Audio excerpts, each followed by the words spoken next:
everyone! Welcome to the Career Performance Coach channel. I'm Charlotte, a career performance coach specialising in conscious leadership and fulfilment. If you want to work with me one-on-one, check out the links in the detail below. This video is all about kicking that work from home visibility guilt to the curb and finding the most effective way to be productive during your working day. So let's get started. So, you want to know my number one tool for productivity? Okay, I'll share it with you, but it might not be what you expect. Think about the moments in your day when you're most productive.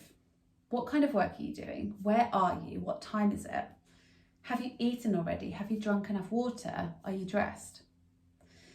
Yep, the tool I lean on most heavily when I need to have a productive working day isn't time setting, workload blocking, device silencing, or any of other of these wonderful concepts.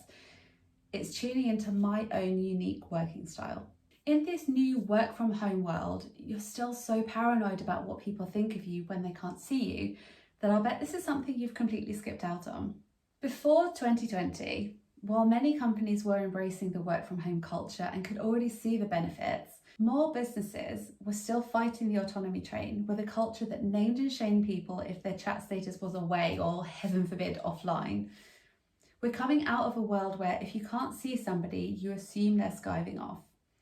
But now that everyone is at home, even those who were previously the always-on jury in that situation are finding themselves on the receiving end.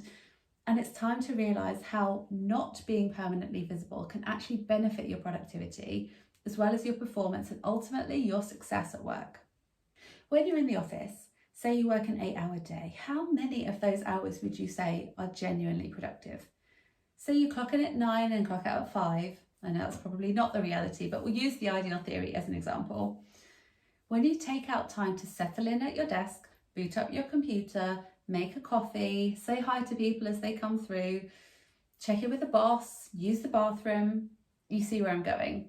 And then let's include the meetings you have in your diary. Face to face, you're also getting up, making a coffee, making your way to the meeting room, waiting for others. Potentially the meeting isn't even something you really need to be involved in. Finally, and this is the kicker, how much time do you spend flicking between tasks, focusing, refocusing when you get interrupted, losing concentration and having a quick 5 that turns into 20-minute scroll on social media, having to refocus again? Let's assume in reality, in an 8-hour working day, you get 5 hours of real work done. Fair?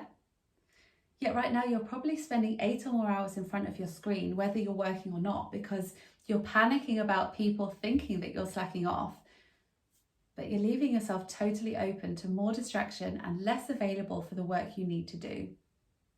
As long as you're generally available during normal working hours for those who you're accountable to or are working closely with, and let's not forget, if you had a 2-hour meeting, you wouldn't be available to anyone else during that time, and you're attending the meetings that are actually necessary, who's to say how, when and where you should be doing the work itself? Allow your work to shine because you're doing it well.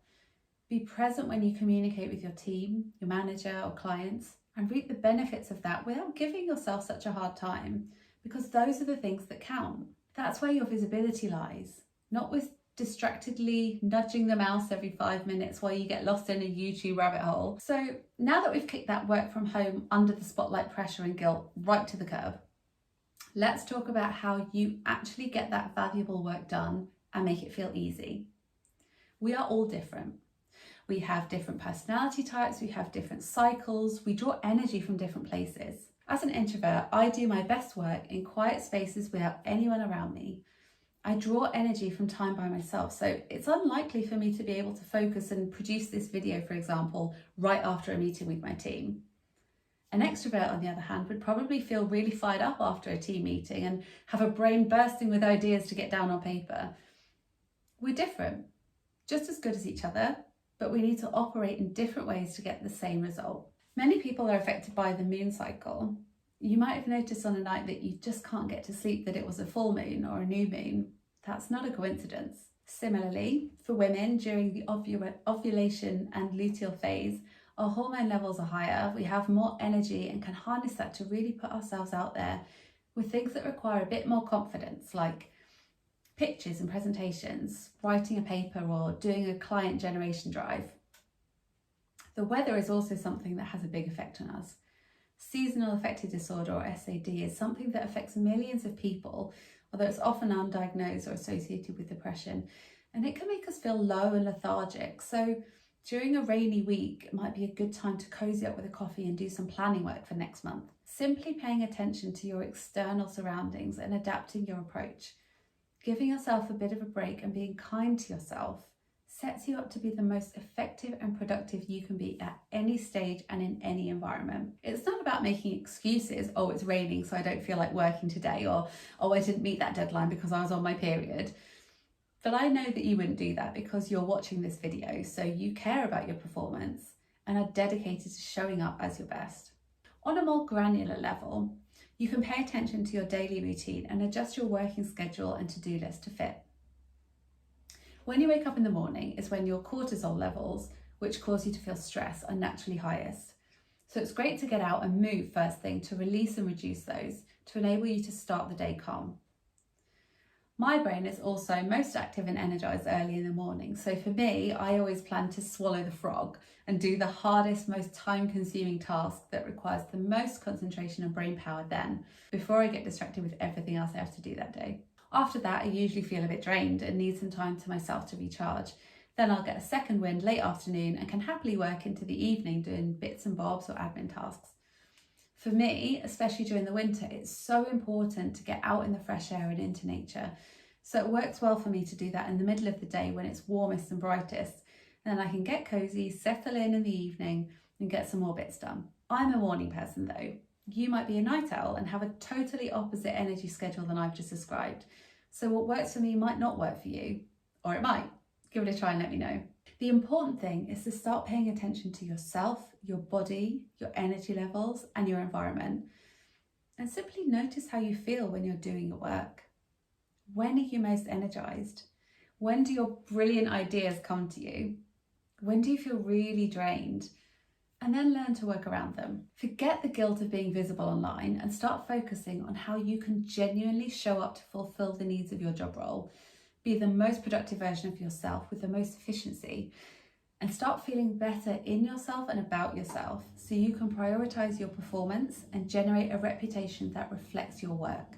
I was talking to a client this week about this very topic and she told me, I used to judge people who turned their phones off at 5 p.m. and went home. I couldn't believe it. I didn't know how they were getting away with it and they always got promoted. But we get paid too much to do that. But now I get it. I envy them. That's who I want to be. They were the ones that got promoted because they had the energy to show up and they were committed and focused when they did, because they were recharging their batteries, enjoying their life at home when they switched off. So their work ended up being better quality. I'd love to know if this resonates with you, so please feel free to let me know in the comments. Thank you so much for joining me today, and don't forget, if you like this video, to give it a thumbs up and click the subscribe button to get notified when new and valuable content comes out to support and empower you throughout your career.